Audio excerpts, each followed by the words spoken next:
Ley lines. The key to unlocking the matrix. Yet again we come across another mysterious force of nature known as the electromagnetic fields of the Earth, Schumann resonance, or better known as ley lines.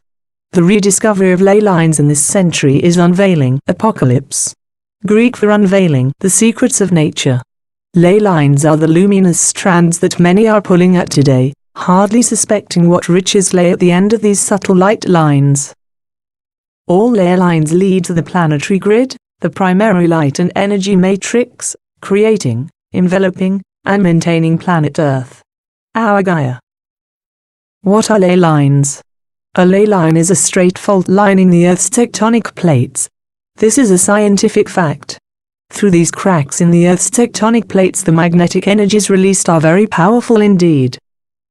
Many people have claimed to have felt the energy surge up their body, and some have claimed that they have blacked out, as the surge was that powerful.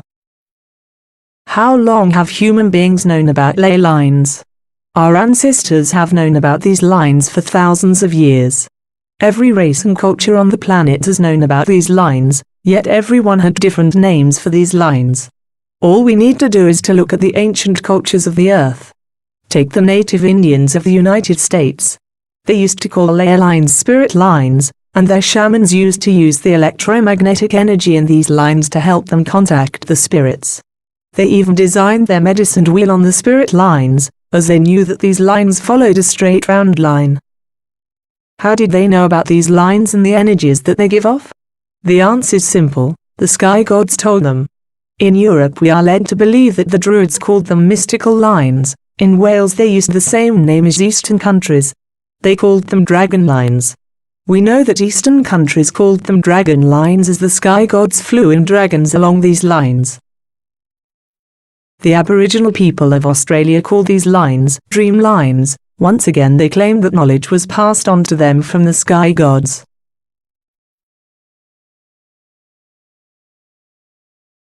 The Da Vinci Code was based on Rennes-le-Château in France, which is also on a ley line. It is documented that Alexander the Great was guided by Aristotle to take control of the major dome centers of these intersecting ley lines from dark forces. Which is why he put his top general, Ptolemy, to rule Egypt. Interestingly, Cleopatra, the last pharaoh, alongside with both of her husbands, Julius Caesar and Mark Antony of Rome, were defeated by the Romans, where they eventually destroyed the biggest library in Alexandria, Egypt, before taking all the knowledge with them, sending us into the Dark Ages. During the medieval times, anyone who had any knowledge of hermetics was designated a heretic, and died a horrible death. This held true for anyone who knew how to read or write a heresy, leaving only the royals and the monasteries literate. Throughout history, all megalithic structures have been strategically built on top of these so-called ley lines. From the pyramids of Giza to Stonehenge, Notre Dame, Solomon's Temple, Parthenon, Oracle of Delphi, Rennes-le-Château, Ziggurat, the Vatican, DC Capitol, Mecca, Hagia Sophia, Aztec Pyramids, Bermuda Triangle, Coral Castle, Tesla's lab in Shoreham, New York, including all nuclear power plants, military bases and stadiums, which are also used to harness energies, like giant batteries. Many of the sections where two or more ley lines intersect are marked with obelisks, such as Washington, D.C. Monument, Vatican Courtyard, and Cleopatra's Needle in Central Park.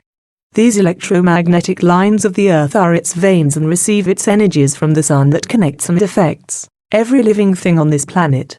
We are electrical, and our atoms are surrounded by electrons, electricity. Greg Braden explains it best by asking us, where does our heart get its electrical capacity from? We are connected to the Earth's electromagnetic fields, and our heart is our battery. Many of our ancient spiritual figures knew this hidden knowledge, and meditated or prayed on these lines, or megalithic centers, which elevated their electrical auras, intellect, and connection to higher self, through the activation of the 7 energy centers, chakras. Could this in fact be what the golden halos depicted, on all spiritual figures throughout history represented? Many of our top intellectual minds such as Tesla, Einstein and others all have something in common. That is, they all at some point have shared that their idea, invention, or formulation, came to them in a daydream, or dream, which is in fact a meditative state of mind.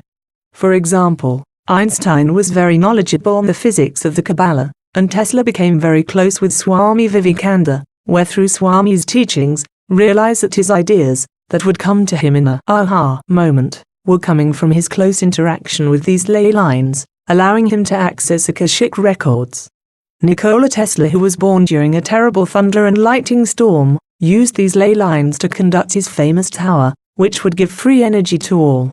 Of course there are dark forces as well, that are, and were knowledgeable of these ley lines, such as secret societies, and Hitler, who was very much into the esoteric realms, and worked very closely with Maria Orsich, also known as Maria Orsich, who was a famous medium, who later became the leader of the Vril Society.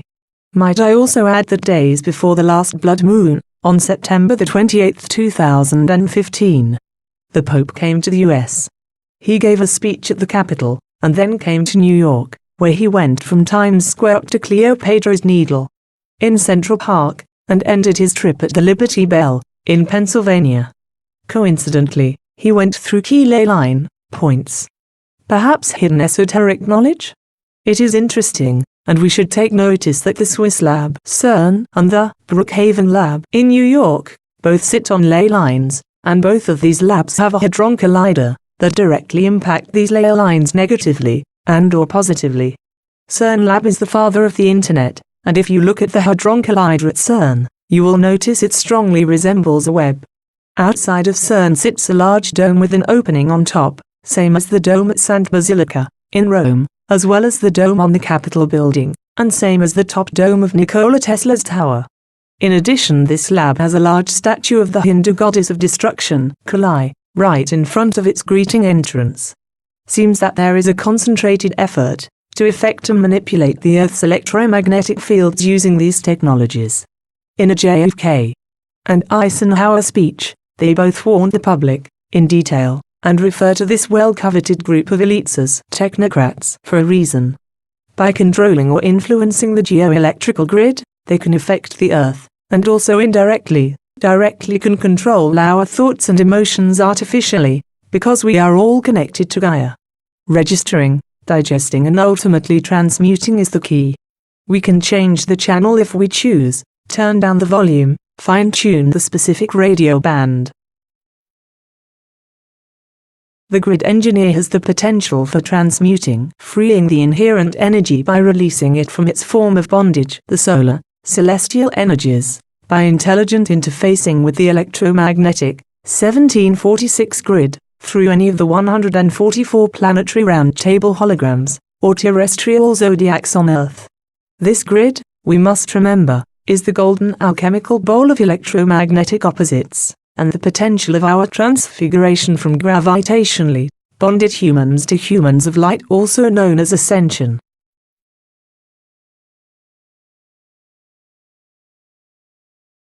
Just because our accustomed technocratic elite, Lucifer light-bearer, aka fallen angel of music, play their favorite tunes on their radio station, doesn't mean we have to always dance to that rhythm.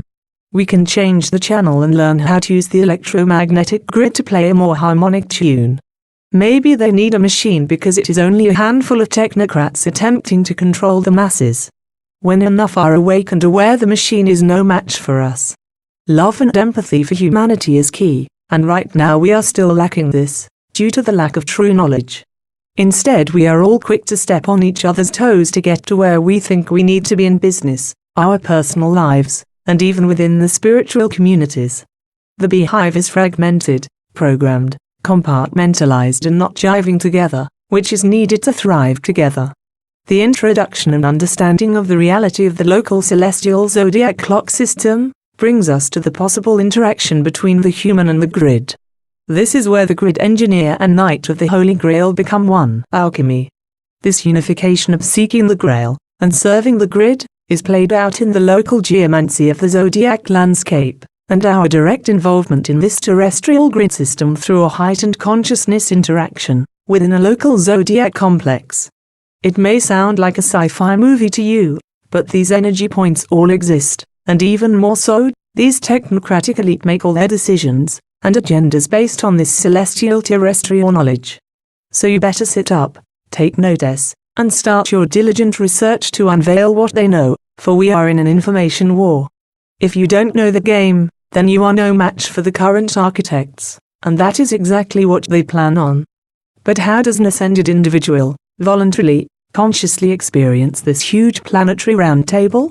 And how does the grid engineer make intelligent, compassionate, and timely adjustments in the geomantic web of this vast revolving solar table on Earth?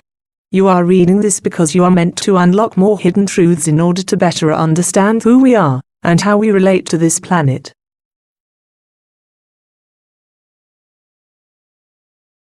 As above so below. An overlay of Kabbalah's Tree of Life, with the mythic round table, zodiac images most illuminating. The Earth is one of the 12 resonating spheres, one of the 12 round table members, one of the 12 notes in the solar octave, in the solar tree of life. Thus we can picture these relations either in terms of the tree or round table. Our body of the sun is expressed as a 12-sphere tree of life, with 12 nights, or 12 notes. Earth is Morkath, the 10th Sephiroth, representing appropriately, Earth. The 7th Sephiroth, God, for example, represents Mercury. In the human body we have the 7 chakras, which are energetically interdependent, and activated sequentially. Beginning with the 2nd, proceeding to the 7th, then returning to the 1st, the root, the seat of Kundalini, the fundamental creative cosmic evolutionary energy. Similarly in this model, the Earth has a chakra system, arranged, not in anatomical, but energy sequence at 7 key dome centers. An Earth chakra, such as at the Great Pyramid of Giza, Egypt, or at Glastonbury, Tor, England, is a huge energy vortex, several miles in immediate diameter. Root, 1st chakra, Mount Shasta, California. Red. Raw biological life force energy precursor to deviation into individual life forms. Sacral, 2nd chakra, Titicaca, Peru, but also includes Machu Picchu. Orange. Creation of new species and positive evolution. Specification of pure life force into individuals. Solar plexus, 3rd chakra, Uluru, Ankh at Judah, Australia. Twin monolithic sites. Golden and yellow. Maintenance of the vitality of Earth and all of its species. Immortalization of life force. Heart, 4th chakra, Glastonbury and Shaftesbury, England. Green and pink, representing the Holy Grail and the sacred spear of purpose, respectively. Throat, 5th chakra, Great Pyramid. Mount Sinai and Mount of Olives, Middle East. Blue, voice of the earth emerging, listening to the will of the earth needs to be mastered. Third eye, 6th chakra, mobile chakra, shifts every 150 to 200 years, currently coincides with World Heart Chakra in Western Europe. Purple and indigo, moves 1/12 of the way around the world, westward, at the dawning of every new eon. Distills gathered wisdom of life on Earth for collective advancement of consciousness, aligned with astrological sequences. Crown, 7th chakra, Mount Kailas, Himalayan mountains, Tibet. White, broadcasts the Earth's purpose or true will. Each dome vortex carry through the grid, some have been activated, but otherwise humankind has either not been aware of this divine potential, or not bothered to make use of them, to create the intended Earth paradise. The option, however, still remains. Because of their heightened electromagnetic fields, the dome enclosures were like immaculate, high-consciousness meditation halls where human awareness could be healed, uplifted, even interdimensionally transported through the domed exit points in the houses of the gods, facilitated by megalithic engineering. All megalithic structures, famous estates, obelisks, and historical sites are on these lines and can be influenced and experienced in mass, to elevate and change the current matrix. The hermetic keys to the planetary grid are inscribed on the messenger's mythical emerald tablets, which summarize the 7 hermetic principles underlying all manifestation. These are the keys to Hermes geomancy, the 7 keys to higher levels of consciousness. 1. The principle of mentalism. The universe is mental, the all is infinite mind, which is the fundamental reality in the womb of all universes. 2.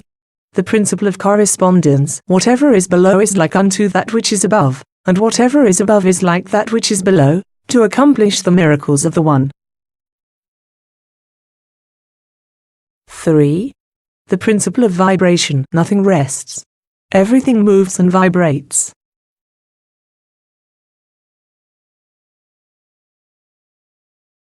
4. The principle of polarity. Everything is dual, has poles, and pairs of opposites. 5.